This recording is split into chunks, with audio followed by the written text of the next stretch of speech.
Always exciting. All right. Well, welcome everyone to the People Strategy Forum podcast. So we're a show that guides leaders to elevate the workforce, and we believe that people are at the heart of successful organizations. Team members' well-being, their career development are all essential to a happy, healthy, and highly productive workplace. And then so this show discusses the practical and effective leadership strategies that top executives, senior professionals, and talent managers can all use to up their game. So we're definitely fortunate to have all you here, and so thank you and Happy New Year. This is our first show of the new year, so welcome everyone. Happy New Year. So overall, first I'd like to introduce to you our panel of members that we have here. And then first is Howard Niswitz, who is a senior compensation advisor and strategic HR consultant with over 30 years of experience. We also have Sumit Singla, and he's also an HR consultant dedicated to helping small to mid-sized enterprises scale up globally. He's a global HR practitioner, so we're glad to have Sumit here as well. And then Shar Miller, which is a human resources consultant, and also has been a chief HR officer and a business owner. So welcome, Shar. And finally, my name is Sam Reeve. I'm a founder of CompTeam, a global compensation and talent management firm. And I'm glad to have you all here today. Now, I'd like to introduce our today's guest. And we're honored to have Shawn Lesser. He's a true trailblazer in mental health advocacy and the founder of The Real, which is a mental health foundation. So Shawn brings not just his expertise, but also his personal journey to the forefront of the conversation about mental well-being in the workplace. His dedication to breaking down barriers and fostering genuine dialogue has created ripple effects of support and empowerment among the people he interacts with. So we're glad to have his expertise. As we navigate the complexities of mental health, particularly among leaders within their families, Shawn's insights are more vital than ever. So here, let's learn about how we can cultivate a culture of openness, support, and authentic connection. So for leaders, this discussion promises to illuminate the path to a healthier and more resilient workplace. And I think that Shawn's going to lead the way for us. So glad to have you here, Shawn. Welcome. Thanks, Sam. I appreciate it. Happy New Year to everybody. Yes. So first of all, Shawn, I know that a lot of what we're going to be discussing today navigates around your personal journey. Mm-hmm. But before we jump into those details, maybe you can just tell us a little bit about yourself and how you just started out in your professional career and what your ambitions for life were at that time, and then we can build into what happened in your mental health journey. Sure. So let me give you a little bit of my resume and then the story later off resume. So my resume. Born in Brooklyn, grew up in Long Island, went to Syracuse University. When I graduated, I did 15 years. I did international institutional equity sales. So what that means in English is I used to sell stocks to banks overseas throughout Europe, Middle East, a little bit in Asia and South America. It was really, I really enjoyed that. Got to travel quite a bit and meet people from all over the globe. So I did that for 15 years. And then in 2007, with a partner of mine, we started the first impact investing investment bank called Big Path Capital. We co-founded it in 2007, did that for 16 years. What we did there was a couple of things. One, we were an investment bank for impact and sustainable companies. Two, we were what you call placement agents for impact and sustainable private equity funds. We worked with over 200 impact private equity funds, more than anybody else in the world. Then we put on investor convenings, put on about 60 or so, mostly US, some in Europe. And then we also had an online investor portal. We had about 1,000 or so investors on there at any one time, which we call LPs, limited partners. And on the other side, which you call GPs, general partners, or fund managers, we'd have somewhere around 10 managers on there at any one time. So that is my resume to start, Steve. I mean, Steve, you're not Steve, you're Sam. So, maybe No we'll change your problem. name. You're gonna have a new name this year. I know. Sorry, I just Sam. got to put that up there. Congratulations. It's so funny because I'm going to tell a quick story about Steve. Steve is my best friend. See, I knew it. I felt Yeah, something. exactly. And my barber calls me Steve to this day. I've been going to the same barber for probably, I don't know, 10 years. And so I'm Steve to him, which I'm fine with. He never gets it right, but it's always a pleasure because I think of my friend, whenever I go to get my Okay, haircut. good. I feel good about it. Thanks for So turning that around. I yeah, no, appreciate it, Sam. it's all good. It's all good. So anyway, let's just dive in because I mean, what you just mentioned, it was a significant. I mean, we all know that the financial services industry, which Howard and I have a background in, we've both met at Barclays Bank. I was at Mm, Barclays Global Investors for a while in BlackRock. I mean, it's just a high pressure game. It's like, and sure. we have people that go in there and they burn out and so forth. And I know that there's plenty of times where I felt like, geez, this is a lot. And as you were going through, your history there, just with your professional career, I mean, there's a lot of things going on. I mean, Mhm. you're a busy man. So, so how did this all lead up to your journey with mental health? Can you dive into that a bit? Sure. So that was my resume, and then there's more of the story, what happened. So it was last September, and I was depressed. I was having trouble eating. I was having trouble sleeping. I lost 40 pounds, which is really amazing, but I was not on a diet. So, and this was the depression was growing, right? Especially not eating well and sleeping well. It was just growing. And then it was December 14th. It was a Wednesday, almost about a year ago. And I was on a Zoom call, an investor call. And basically, I had what I call is a full mental breakdown where I was not functioning correctly. I couldn't really talk and I was just way off.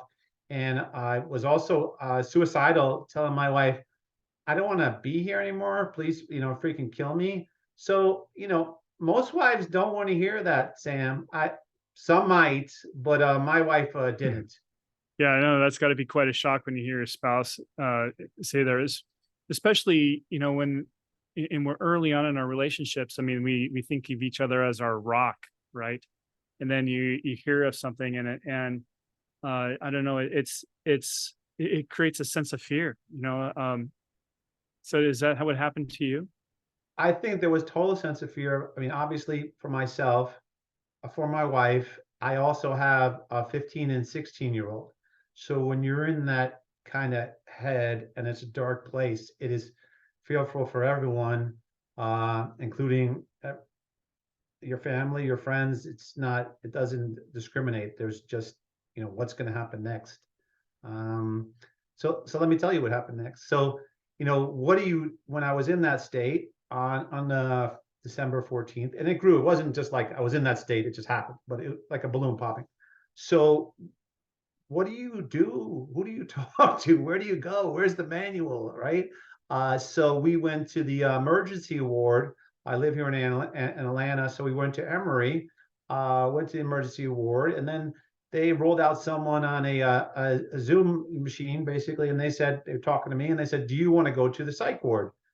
Now, I don't know what a psych ward is, maybe a little bit from TV, but I was just like, I don't know. I just want to go somewhere. I just don't, I, I need to go somewhere.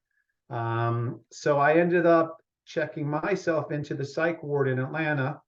That's an interesting place. I'll tell you more in a second, Sam, if you had any uh, comments on that before I go on. Yeah, no, the thing is that I mean, when you're walking yourself up and to an institution like that, and you don't know what to expect, only what you've gotten out of pop culture, Yes, and also the what's going through your mind at the time, and it's just you just need help, right? yes, And it's, correct. so, but let's, if you wouldn't mind, before we go on with the story, let's talk Sure. about what your family was experiencing up to this moment. because I can't imagine that this was just a snap. You know, I No. mean, I imagine that there was a bunch of behaviors that kind of built up. And so, as you reflect upon this with your family, what were they experiencing up into this moment? I wasn't too involved with the family. I was isolating a lot and keeping to myself. I was not, I couldn't really sleep. So lots of times I'd be up, 4, 3, 2 in the morning by myself, and I didn't really want to interact with folks. So that was hard. And really, when you talk about the rock, my wife throughout this whole thing handled everything, every single thing, literally like a rock. And my kids, it was hard for them because I'm pretty interactive with my kids, sports, this, that, the other thing. But I was just in my own kind of space alone. And I think that also when you're we'll talk about it later, but I think a lot of the getting better was realizing that even though I was feeling like that, and when you feel like that, you're thinking, I'm the only person in the world that feels like this. But what I've learned is it's kind of the exact opposite. But that's how we were feeling, Sam. So did I can imagine that your family was feeling, disconnected. I mean, you were there, but you were Weren't you it? were No. busy, you were working, you know. My Uh brain was working yeah. or So wasn't it's working. right. And so I mean, so let's continue on, with the story. I mean, you find yourself in a world of hurt. You need help, Sure. and you're at the institution. Yes. So what happens next? So the first thing that happens is they check you into the institution. You go into this nice room. There's a woman there. It seemed like my second grade teacher, and I was just very okay. This is going to be okay. Very comfortable. Then they take you to the next room, and the people are very nice. But then the police officer comes, and another woman there, and they're like, we have to search your bags. I'm like, oh, that's fine. And again, I wasn't sure where I'm going, and they're going to search you for any forks or knives or anything dangerous that you have. And I really didn't know what to expect. So, I would used to sleep with an eye mask. I had my eye mask. They're like, you can't. No. I had a sound machine. They're like, no. Uh, they're like, you see those? You have string on your sweatpants? No, you can't. So, a little bit of a shock when I got in there, and then I got into the facility. It's basically kind of like a hospital, but sectioned off. And I remember just I was in this room, kind of bare room, lying on the bed, thinking, what am I doing here? How did I get here? What is going on? And so as a leader, I'm imagining a lot of our leaders that are listening into this and thinking, man, the first thing I would be thinking about is, geez, how is how is that project, or how is that business piece going to handle when I'm here, and who's going to pick that up? Did you, after you had time to think for a moment in that room, did you feel like you made the right decision? I think I didn't really have a choice at that point. So I think I did make the right decision. At that time, I would say, no, I did not make the right decision. What the heck am I doing here? And I was thinking about more, what are people gonna say? What's gonna happen at work? This was close to the year end. So it wasn't really a super busy time, but it was like, what's going to happen with the team at 10 people, like what's going to occur, and how am I handicapped for life? Is this kind of it type of thing? Yeah, I can't imagine. I mean, just having that additional pressure on top of you. I mean, when you're already thinking about, or when you're already dealing with so much. I mean, there's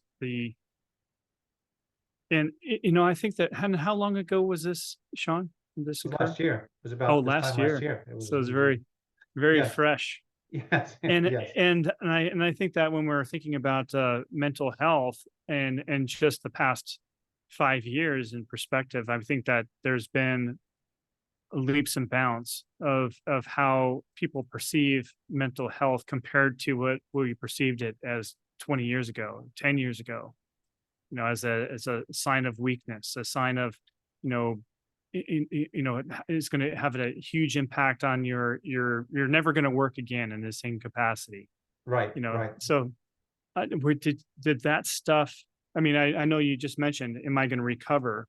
Yeah, That piece came in, and then there was the reputational elements. Did that concern you? 100%, Yeah, 100%, right? Because I'm also, a co-founder, but I'm also been kind of sales all my life, right? yeah, And I don't know if you want to project strength, but just be like you're in control, you know what's going on. And at that point, I was not in control. I was not useful. I was having trouble talking. That was another thing. I was like, is my brain gonna bounce back? Because I couldn't really, that thoughts were not really processing. So it was very strange. I think our society makes it hard to, it's changing, but it makes it hard to admit that you're having those kinds of issues and that you're not performing, and you're not the rock for your family that you're supposed to be. You're coming up against all those you know norms that are supposed to be this way, and you're bucking against it.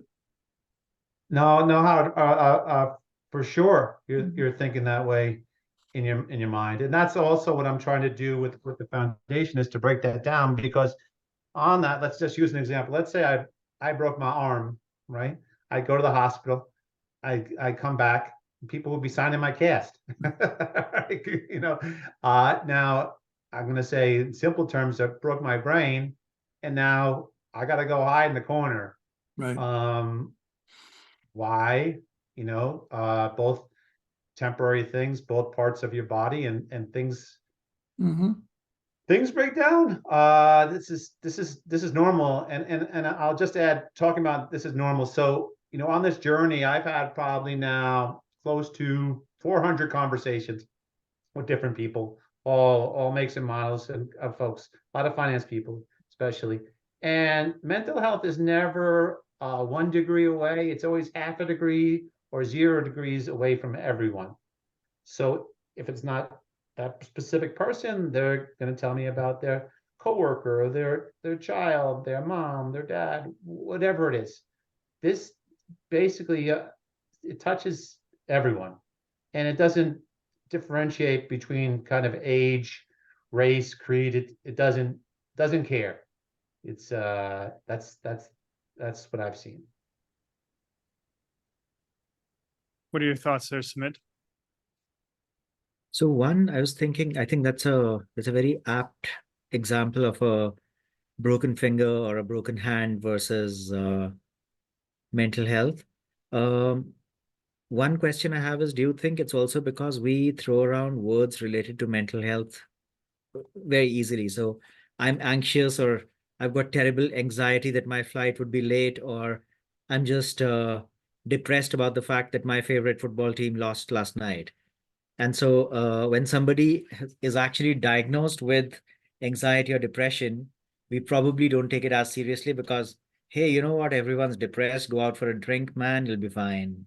Sure, just suck it up. No, no, I get it. No, that's a part of it. That's also a part of, there's a discussion going on around, do you talk about mental health or do you talk about mental wellness, in essence? Do you change the term where you frame it more when that you're going to you're doing different modalities or whatever for your brain? It's like going to the gym, because is that more digestible? And I would take it even a step further, because I think there's a difference between men and women and how they react to these things and how they talk about these different things. Both have issues. Let's not sugarcoat that. But for example, guys, and with the real, we have some people say, well, it's about guys talking about their feelings. when guys hear that word, like it's guys talking about their feelings, you cringe a little bit. I can see it on you guys' face right there. You're just like cringy. Now, if you frame it like, guys, we all go through some stuff, right? Then people are like, I see the nodding of the head. Yeah, we all go through some stuff. So it's the words, it's how it comes across, and I think it is a little bit in the different genders. It's looked at a little bit differently. Yeah, absolutely. I totally believe in that. Yeah. But to build on to this, I mean, when you're thinking about, or you're just talking about mental health versus mental wellness, I mean, what were you doing before the episode to really manage your mental health? What was going on then? This is a good question. So I wasn't doing tons of different activities. I mean, exercise wise, for sure. I would do some meditation from time to time, but I think it was more my thought process in my brain that were adding stress to me. So one thing that I love to do, and I've done it, I'm 55, but I've been doing it for over 50 years, is I call it the comparathon. And the comparathon is comparing yourself to others. That's especially rampant in the finance world, right? Because how big is your bank account type of thing, right? So, and I would do that constantly with every single person that I met. I'm comparing myself, and there is no you never win. It was a never win situation. So that's more of not having an activity in terms of yoga or meditation. It's just kind of changing how you might look at things. Yeah, and I think that is magnified based on our current culture that we have right now with social media as well. I mean, when we're scrolling through, I mean, we have a way of just, so and so, or they're having it so good. I mean, am I really doing enough? But it adds that additional layer of pressure, right? Yeah, let me add on to that. So on the side of social media, sure, and you could look at it from being adults or also from children. It's even tougher for children. It's tough for adults too, but it's even tougher for children because you're scrolling through whatever it is, and you're seeing the highlights of people's lives, but these aren't really highlights. These are fictions of your imagination. They're just pictures that they're posing for, right? So especially for younger folks, it's really hard to differentiate what's going on. You see a lot of depression and anxiety, and that's in that area for sure. And yeah, for myself too, that was an issue, but even more for I should be able to analyze it and make that different, say that it's different. Where for younger people, that's they're learning from the scrolling. Right. Yes. And I don't know what to think about that. They're framing social media and mental health and so forth. But when I put this in the context of physical health, it's like you when you're out on a run and you're running flat out as fast as you can go, you can feel your lungs work. You can feel your heart pump, and you can feel the fact that you're maybe coming out of breath and you're going to have to stop. Your body's simply going to force you to stop, Mhm. right? Now, when you before this episode happened, did you feel anything that gave you signs? I mean, we've all been stressed, but Oh, so what caused this? Yes. So I don't think it was kind of a combination planner. That's what I like to say. So one was I'd have depressive episodes throughout my life, and they would kind of come, they would go. I would take antidepressants, I'd be on them, and then I'd be like, I'm feeling good. I don't want to be on this antidepressant anymore. I go on, I go off. At this specific time, which was last year, a couple of things happened. It was one, I happened to have COVID right before. I don't know. I think it's somewhat of a factor, but who knows? I also wasn't taking any of the antidepressants. I think getting to be 50-ish and kind of looking around and saying, who am I? What have I done? What's going on? And then my kids also getting older. And I look from a business standpoint, you know, you always look at yourself and like, you know, you're trying to do the comparathon against other people, right? Entrepreneurs, that's kind of what they're trained to do. That's what everyone tells you to do. What are the comps? Well, you know, what are the comps here? So looking at those different things, and lots of times you think, you know, I'm not living up to that standard, whatever there is. That's never ending either, because there is no specific standard. And then I would say also just my kids getting older, going to high school. It was a combination. It wasn't like something happened in my family, like my mom passed or something like that. And then I would say the kind of the icing on the cake there that really made it explode was I was not sleeping well. Sleeping is super important. I was not eating well. So you add those things together, eventually your system, at least my system, kind of is like a balloon popping. Yeah, and I know that everybody on the call right now is thinking, yeah, well, there's times where I've been feeling really stressed, feel my heart in my throat. I feel that there's those times where I couldn't sleep, and sometimes for days, you know, and maybe start using some medication or alcohol or something like that to calm myself down, and then doing that over and over again. And you know, I don't know anybody that, I mean, there's certain people that use different medications and so forth, but I think we've all felt stress and anxiety and sleeplessness. Uh, the I guess the big thing is that we just don't know when too much is too much. You know, Sure. there's no lungs about to explode that says, hey, you need to stop now. You need to take a break. You need to, you know, go on vacation. So as you were, let's jump back into your story. Hmm. And Hmm. so now you're getting help. And so how Hmm. did they help you cope with this? Mhm. So a couple of things. Let me jump backwards for a second from what you said. So, you know, everyone at some point, you know, I was at a 10. I was at a very bad spot. But everybody at some point in their life is at a 2, a 4, a 6, or whatever it is. Okay. That's just human nature. In terms of, you know, I was in the psych ward is not a place where you get better. Psych ward is a place where you get into a car accident and they put you in the emergency room. They put you in they try to stabilize you.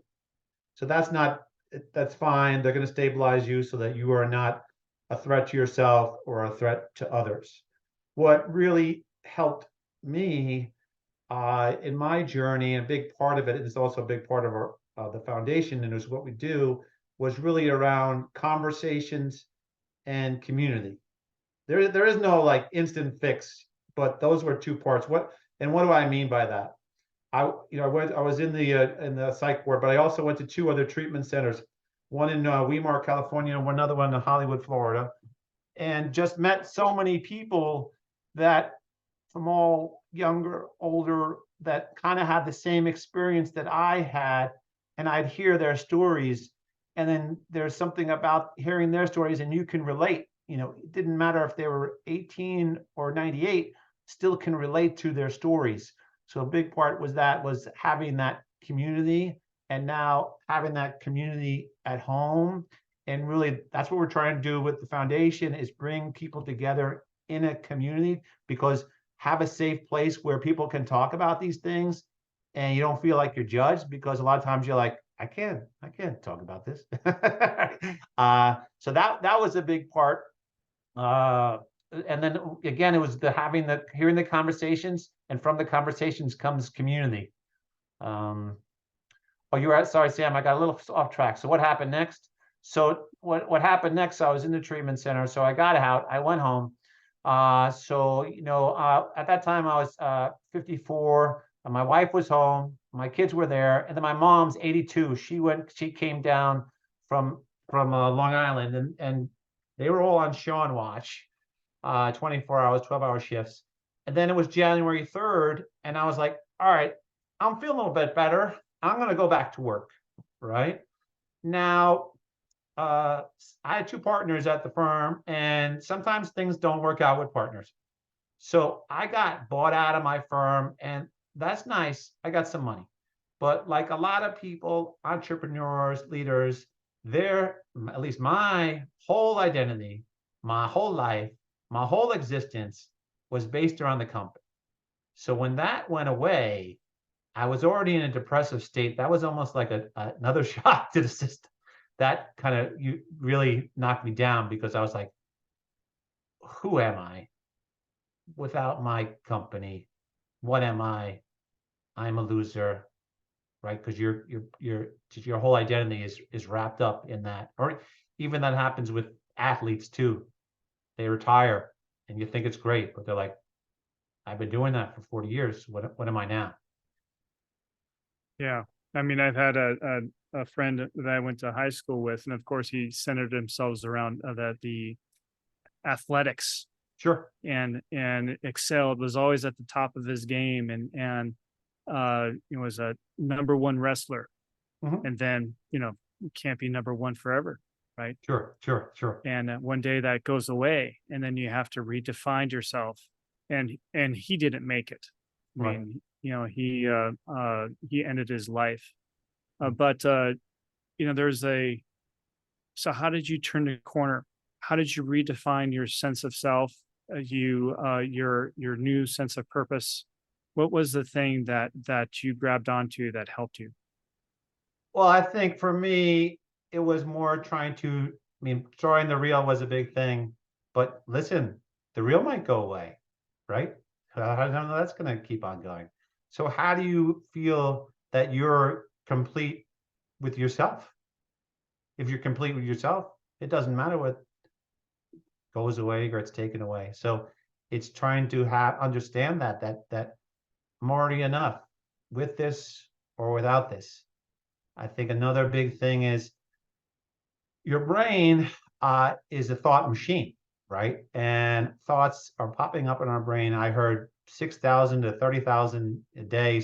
I'm not sure what the numbers are, but those are all kind of rabbit holes that I used to love to run around in those rabbit holes. But you have to realize that those are just thoughts and they're not necessarily correct. They're a little bit like clouds and they're just passing by. So these things you have to, it's more of training, at least for me, my brain to look at life a little bit differently, right? I think also this whole thought that more is always better is it's nice to have more, it's nice to have nice stuff, but is that the essence of our existence? I don't think so. That's not. So those were some things more changing my thought process, Sam, than sure, I'm going to do more exercise, eat well, do those things. Those are table stakes, but it's also kind of look inside your mind and look at things a little bit differently, which is not easy. I'm not saying like I'm like a guru and I could do that, but I have that in my like I start to think like, wait a second, what is this you're thinking about, Shawn? Time out. This thought, no, it's just a thought. It's just passing, right? Because you get scared about something, you get nervous about something, and those are just some of the feelings. Well, one of the things that, I mean, just to hearing your story and observing you yourself, I mean, I can tell, Shawn, I mean, and especially from knowing where you came from, the field that you were in, what it takes to become a person that's advising thousands of others on how to do well with their lives. I mean, you're a smart man. You're very intelligent, and you've and as a leader, I mean, you achieved that level where few people can achieve. And of course, I mean, you were running hot, during that entire time. Now, I feel like I'm very happy that you're doing what you're doing now. Mhm. You're helping other leaders, you're helping other men and professionals uh, realize how to think about mental health differently. Mhm, mhm. and and so forth. So what are the learnings that I mean, if you think about some of the misconceptions that leaders have out there. Now, what are the things that you can advise some of our listeners about the importance of mental health and where to step in to start getting not just to maintain wellness? It's not necessarily asking for help, but it's starting to exercise the mental wellness. What guidance can you give? I would say for leaders of companies, entrepreneurs, and you think that vulnerability is a weakness, but it's actually the exact opposite. And when you embrace that and you tell people the truth, what's on your mind and how you're feeling, it's amazing how that gets reciprocated. That they don't feel like, and that also makes you more human to the people you're working for, working with, etc. Because we all are human. We're not robots. And I've seen that so many times where people say to me after I tell them, you know, what I've been through, Shawn, I never told anyone this, but, right? So in the workplace, and it's scary in the workplace because you're like, am I gonna be, what are they gonna think about me? What's gonna happen? Is this gonna hurt my position? But the truth of it is that everyone is feeling how you're feeling. And especially the leaders coming out and talking in this way, it's going to make the whole rest of the company a little bit more feel at ease. And I will think that to make the company, you know, to me, always in business, it's always about the relationship, right? If you have a good relationship with someone, you can talk about things and things can go bad, things can go good. It doesn't matter. So if you're vulnerable, it's going to build your relationship stronger with your team, and they will reciprocate to you. So, Shar, I'd love to hear your perspective on this. I mean, because I know that you've advised many leaders out there, and as you're advising leaders, I know that you've come across a situation where you see people they're running hot. You know, they're stressed. They maybe they're lashing out at others. Now, what do you think about encouraging them to join a group like The Real to help? What are your thoughts there? Well, absolutely. As a HR business partner and every other title under the sun in HR, oftentimes I spend a lot of time with the leaders and employees, but a lot of times with the leaders, hundreds at any given moment, and really understood the underneath of what was going on. I had to keep that fine balance of confidentiality and HIPAA and all of those things. But at the same time, I was fully aware, more than even the executives or their superiors, to know what was really going on behind the scenes, where leaders would feel very stressed or frustrated with what was going on in their personal life, but also how they were being treated at work and not supported and accepted through the process. And in my career journey, we used to just throw out EAP, Employee Assistance Program pamphlets, right? If there was a suicide in a department, which, believe it or not, every year we had maybe 2 or 3 suicides in our company, or family members with suicides. And so as a junior HR business partner, we just go out and throw a pamphlet out and say, well, you know, this was, you know, and it was not very compassionate, even though we felt like we were being compassionate. Then when I went through my personal tragedies, about 4 in 1 month in 2016, very major personal tragedies, I also went through that same type of experience. I could do a whole Oprah show on that, but I'm not going to. But then fast forward, when I started my own business, definitely had a different insight as a former corporate HR person, moving into being an entrepreneur and seeing my employees going through with their, for example, college age student that's suicidal or struggling or mental issues for themselves. Then obviously I had a very different approach because of my own personal experience. And I wanted to create a company that embraced and supported our employees with those things. So so at any rate, I think it's really important. And I don't think that it's about being a more mature person in your career, but I think that having a life experience and going through that, then being an entrepreneur and really realizing the deficit mental health support and supporting your employees is amazing experience to become an entrepreneur. So back to your original point, Sam, absolutely. Had I had some resources like that instead of an EAP pamphlet, to refer my managers, my employees, various people, this foundation, Shawn, looks like a great process. And I think that more of us are becoming more accepting to mental health in the workplace and how we support our employees. So hats off to you. So have you seen more entrepreneur executives or senior leaders coming to your foundation, Shawn, and Yeah, seeking your support? Have you seen referrals to your organization sure. from like HR? So we just started it 5 months ago, so it's pretty new. So, but it's starting. But I also want to take it in a little bit of a different direction, in the sense that, okay, this is the right thing to do, but let's also look at it from a strictly, ledger, nuts and bolts.